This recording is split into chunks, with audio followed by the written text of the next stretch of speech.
So good morning guys. Ayan po, may isang luma po tayo ditong upuan na bakal. At sayang po kung itatapon, ano po. So lilinisin po natin ito. Puro kalawang na po eh.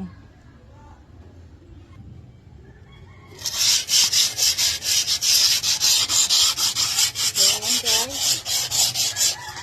Tapos-pusin po natin ang liha. Para po matanggal yung mga excess na kalawang. Ayan. So ayan guys, tapos na natin kuskusin ang ating upuan na bakal na puro kalawang. So ayan, hugasan natin at patuyuin.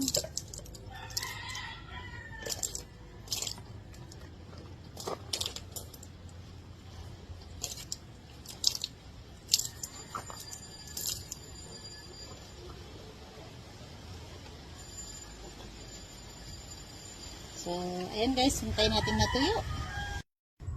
So, ayan na guys, tapos na natin na pinturahan. Diba? Mukha siya bago. Diba? Yung rusty things.